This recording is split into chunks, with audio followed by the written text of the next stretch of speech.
Hola, ¿cómo estás? Sé que ha sido un buen rato desde que he compartido palabra. Espero que este sea de bendición para su vida.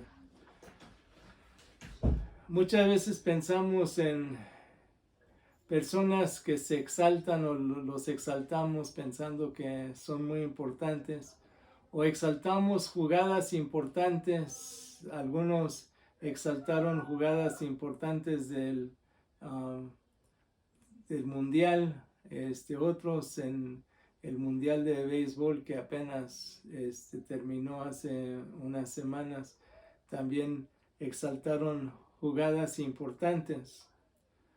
Pero la pregunta que debemos de hacer es: ¿a quién debemos exaltar?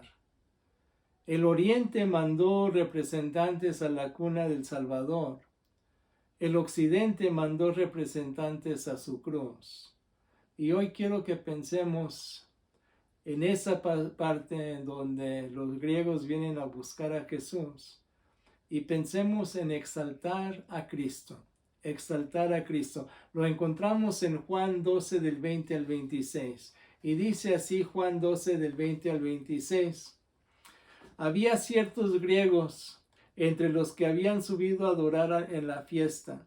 Ellos se acercaron a Felipe, que era de Betsaida de Galilea, y le rogaban diciendo: Señor, quisiéramos ver a Jesús. Felipe fue y se lo dijo a Andrés. Andrés y Felipe se lo dijeron a Jesús. Y Jesús les respondió diciendo: Ha llegado la hora para que el Hijo del Hombre sea glorificado. De cierto les digo que a menos que el grano de trigo caiga en la tierra y muera, queda solo, pero si muere, lleva mucho fruto.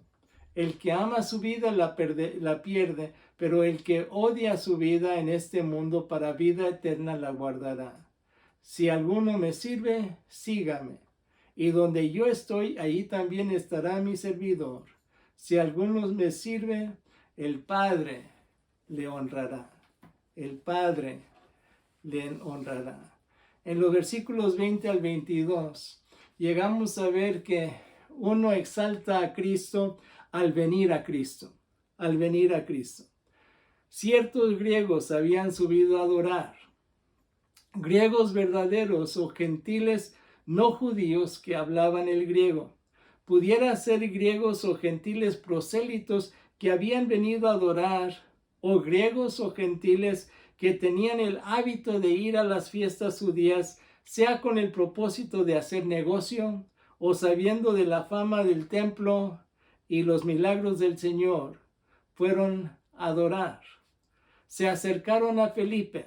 Felipe tenía un nombre griego y es posible que se acercaron por conexiones griegos que tenía, y le rogaban. Pidieron una y otra vez. Insistieron en ver a Jesús. Quisiéramos ver a Jesús. El deseo de entrevistarse con Jesús en privado. Ciertamente Cristo había dicho de otras ovejas de otro redil que también le era necesario traer, y oirán su voz. Juan 10:16 dice: Tengo otras ovejas que no son de este redil. A estas también yo debo traerlas, y oirán mi voz, y serán un rebaño con un solo pastor. Felipe lo dijo a Andrés. Le trajo su crisis a Andrés. Los dos tenían que luchar con el problema de la pared intermedia entre judíos y gentiles, que fue rota en la cruz de Cristo, y Andrés no tenía solución para ella. Entonces se lo dijeron a Jesús. Le llevaron el problema a Jesús, pero no llevaron a los griegos a Jesús. Aquí quiero que pensemos en el ejemplo de que cuando hay algo necesitamos llevárselo a Jesús. Y una de los cantos, el canto de ¿a quién iré?, lleva esa idea. Creo que Juan Carlos Alvarado es el escritor, pero porque no quiero que digan, ay, fue el hermano Hasty. No, yo vi este canto, varios cantantes cristianos lo cantan. Y dice así: ¿a quién iré en necesidad? ¿A quién iré en busca de paz? ¿Y quién podrá mi vida saciar de verdad? ¿Quién más tendrá de mi compasión y entenderá mi corazón? ¿Quién cambiará mi eternidad sino tú, Jesús? Cristo, a donde más podría ir, Cristo, que otro lugar puede existir. Solo tú tienes palabras de amor, camino al Padre, y verdad eres tú. Cristo, ¿a dónde más podría ir? ¿A quién iré en necesidad? ¿A quién iré en busca de paz? ¿Y quién podrá mi vida saciar de verdad? ¿Quién más tendrá de mi compasión y entenderá mi corazón?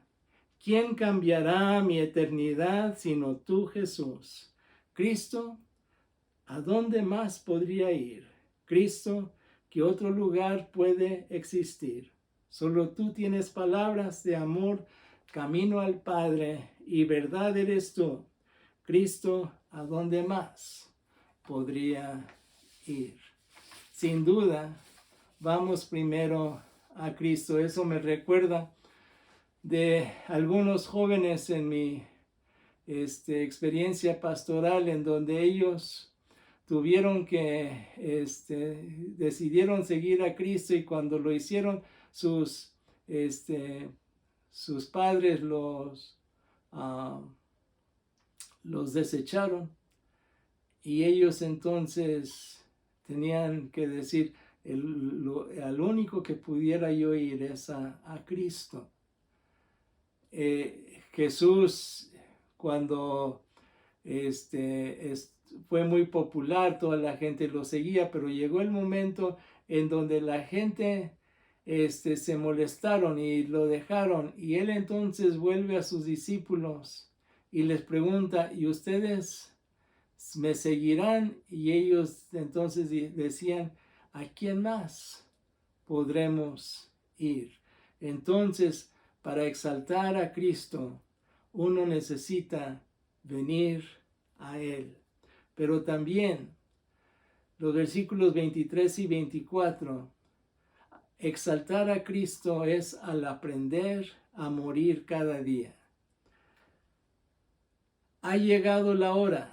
Jesús hace esta declaración después de la petición de entrevista de los griegos. Esta petición conmueve hasta lo más profundo del corazón de Jesús. Antes había declarado: ha de llegar. Aquí ya ha llegado. Lo usa aquí, lo usa en la oración de Jesús en Juan 17:1, en el huerto de Getsemaní antes de la traición, en Marcos 14:41. Juan con frecuencia usa la hora para referirse a la crucifixión y resurrección como los eventos más relevantes de la misión de Jesús. Lo encuentra en Juan 12:27, en Juan 13:1, en Juan 13:1 y 31 y 30, también el versículo 32, y en Juan 17:1. La cruz tendría que ocurrir antes que los gentiles griegos pudieran venir a Jesús con entendimiento. Esta petición muestra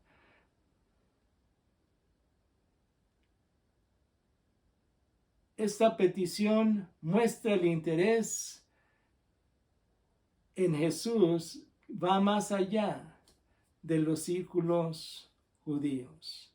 Jesús estaba más interesado en toda persona, y no solamente los judíos, para que el Hijo del Hombre sea glorificado.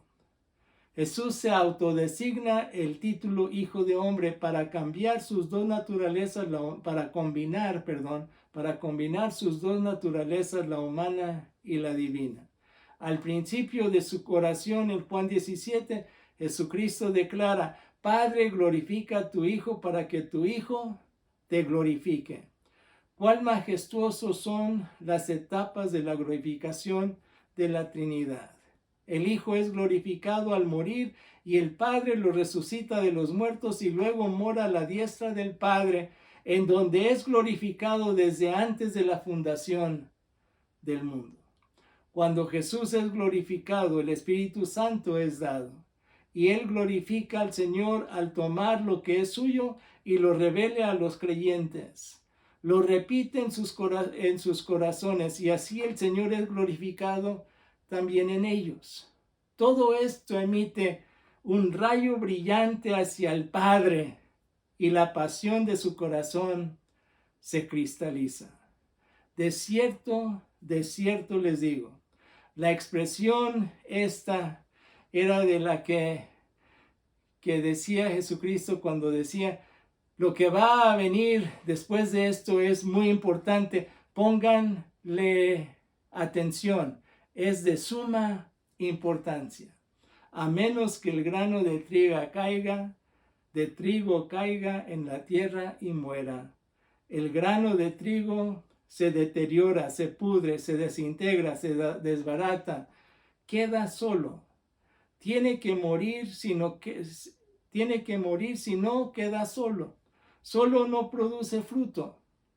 Muchas personas que viven en soledad le echan la culpa a la distancia o muerte de sus seres queridos y han buscado su propio bienestar y confort y no se han dado cuenta que la cura a su soledad es el sembrar de uno mismo a la tumba de abnegación diario para servir al prójimo.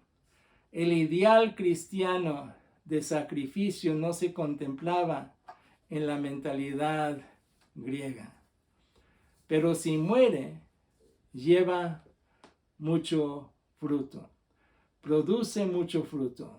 Una semilla puede producir muchos frutos. Su muerte trajo a muchos a la vida verdadera. Marcos 10:45, porque ni aun el Hijo del Hombre vino para ser servido, sino para servir y para dar su vida en rescate por muchos. Su muerte produjo miles de millones de creyentes y sigue hasta ahora. Nosotros no podemos tomar el lugar de Cristo, pero sí estar dispuestos a la herida de la navaja podadora para poder llevar más fruto. Esto me recuerda como ejemplo, al comenzar mi ministerio de misionero en San Luis Potosí en los primeros meses, me encontré en una joyería, me había cortado el pelo y mi esposa y Juan Mateo, nuestro hijo en ese tiempo, apenas tenía pocos años, 4 años. Fueron a hacer algo y yo entonces fui a la joyería de un hermano y ahí estaba platicando con el relojero cuando entran varios asaltantes con metralletas para asaltar. Uno de ellos vino y puso su metralleta en mi cuello y nervioso el muchacho. Gracias al Señor que el relojero no agarró la pistola que pensaba agarrar, y no se había fijado que me habían puesto la metralleta, pero escogió no hacerlo. Pero me acuerdo muy bien que cuando metieron a él y a su esposa, que estaba esperando bebé, al baño, a mí me acostaron y me empezaron a patear, el muchacho nervioso, pero me acuerdo de haberle dicho al Señor, Señor, tú me trajiste aquí a servir en San Luis Potosí. Si es para glorificarte en mi muerte, que así sea. Pero si es para poder vivir por ti, también que así sea. Pero yo ya veía muy de cerca que ahí iba a quedar muerto pero le había dicho al Señor, si así sea, entonces que así pueda hacer. Y así también uno puede entonces aprender a morir cada día, cada día. En esta semana muera su egoísmo cada día para dejar que Cristo siga haciendo su obra en usted. Pero también exaltar a Cristo no solamente al venir a Cristo, no solamente al aprender de Él y a morir cada día, sino también el Padre le honrará. El Padre le honrará. 25 y 20, versículos 25 y 26. El que ama la vida la pierde. Salvar su vida temporal aquí en la tierra o la seguridad y confort que tiene aquí va a perder la vida eterna si solamente depende del aquí y ahora. Pero el que odia su vida en este mundo, usó este mismo término al hablar del padre, madre, hermanos y hermanas. Y en sí lo que llegamos a ver es que el Señor Jesucristo estaba usando una terminología extremada para poder llamar atención a lo que era importante. Y lo importante aquí es de que uno necesita odiar su egoísmo, su egocentrismo, odiar lo que es nada más puramente suyo. Para vida eterna la guardará. Al imitar al Señor, pues Él dio su vida para poder volverla a tomar. Nos insta a renunciar a nuestro egoísmo, egocentrismo para vida eterna. Si alguno me sirve, sígame. Para seguir a Jesús, uno lo necesita servir. ¿Y cómo le servimos? Al servir al prójimo. Si lo hacen a uno de los más pequeños, me lo han hecho a mí. Al tener una relación continua con el Señor, entonces podremos servirle y seguirle. El seguir es una relación continua con el Señor Jesucristo. Donde yo estoy, allí estará mi servidor. La promesa de la presencia de nuestro Señor Jesucristo. Lleguemos a comprender que la presencia del Señor Jesucristo es lo más importante en nuestra vida. Y muchas veces llegamos a pensar y sentirnos como si estamos solos. Pero el Señor llega a dar a entender que el sentirse solo no debe existir porque su presencia siempre está con uno. La presencia del Señor. David llegó a comprenderlo completamente cuando viene a decir, aunque ande en sombra de muerte, no temeré alguno porque tú estarás conmigo. Tu vara y tu callado me infundirán aliento. Llegamos a ver el aliento mismo del Señor. Y eso me lleva a lo que dice aquí, donde yo estoy, ahí también estará mi servidor. La promesa de la presencia de nuestro Señor Jesucristo. Si alguno me sirve, el Padre lo honrará. El Padre soplará, le dará el aliento que necesita para avivar su vida. La promesa de la presencia del Señor. Usted no está solo. Podemos llegar a ver el ejemplo mismo es del Señor Jesucristo. Cuando Él fue a la cruz, todos sus discípulos lo dejaron. No había uno que se quedó, todos se dispersaron. Y Él en camino a la cruz estaba solo, aún con todo el gentío que estaba a su alrededor, pero Él estaba solo, pero no se sentía solo porque el Padre estaba con Él. El Padre estaba con Él. Y el Padre iba a estar con Él, y Él iba a estar con el Padre en todo momento hasta poder terminar el propósito. El único lugar donde veo que pudiéramos decir que no sintió al Padre fue donde gritó, Dios mío, ¿por qué me has desamparado?